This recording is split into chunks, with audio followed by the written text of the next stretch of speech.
آپ صلی اللہ علیہ وسلم ایک دن نکلے، ایک انصاری صحابہ حارثہ بن نعمان رضی اللہ تعالیٰ عنہ آگے سے ملے تو پوچھا کیف اصبحت یا حارثہ، حارثہ صبح کیسے کی، صبح کا آغاز کیسا ہوا؟ ہماری صبح کا آغاز کیا ہے؟ آنکھیں آدھی کھلی ہیں آدھی بند ہیں، رات سوئے تھے، صبح اٹھنے کا ارادہ نہیں تھا، اور پھر جب اٹھے ہیں تو آدھی کھلی آنکھوں کے ساتھ سب سے پہلے موبائل کو پکڑا اور موبائل کو پکڑ کے دیکھا کہ کیا کس نے بھیجا ہے۔ یہ ہماری صبح ہے۔ کیف اصبحت یا حارثہ، حارثہ صبح کا آغاز کیسا کیا؟ یا رسول اللہ صلی اللہ علیہ وسلم، میری صبح کا بڑا زبردست آغاز تھا، میں نے صبح کا آغاز کیا ہے کہ میں اپنے آپ کو سچا مومن سمجھتا ہوں۔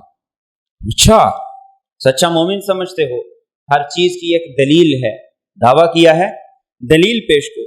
یا رسول اللہ، میرے دعوے کی دلیل یہ ہے، میں جب صبح اٹھا تو میں اپنے آپ کو دنیا میں پھنسا ہوا نہیں پا رہا تھا۔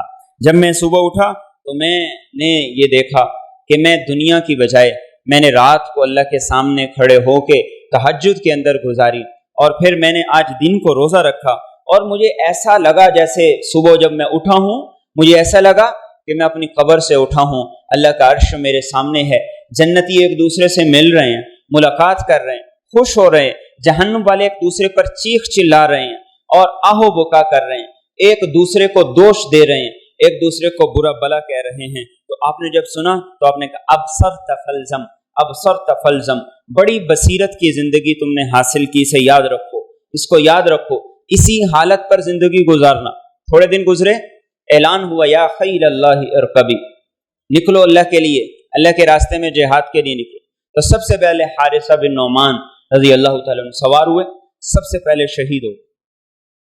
والدہ اللہ کے رسول صلی اللہ علیہ وسلم کی خدمت میں آئی، یا رسول اللہ صلی اللہ علیہ وسلم، میرے بیٹے کے بارے میں مجھے بتائیے، میرے بیٹے کے بارے میں مجھے بتائیے، اگر تو وہ جنت کے اندر ہے تو پھر کوئی غم نہیں، کوئی آنسو نہیں، کوئی رونا نہیں، اور اگر وہ جہنم کے اندر ہے تو پھر جب تک میری زندگی ہے میں روتی رہوں، اس کے لیے اللہ سے استغفار کرتی رہوں۔ تو آپ نے اس کی والدہ کو کہا کہ جنت کوئی ایک نہیں ہے، یہ کئی جنتیں ہیں، اور تیرا بیٹا جنت کے سب سے اعلیٰ درجے جنت الفردوس کے اندر ہے۔ تو اس نے کہا یا رسول اللہ، بس پھر کہنے لگی بخن بخن، واہ واہ، کیا کہنے حارثہ کے، کیا کہنے اس کی قسمت کے کہ اللہ نے اسے کہاں سے کہاں پہنچا دی۔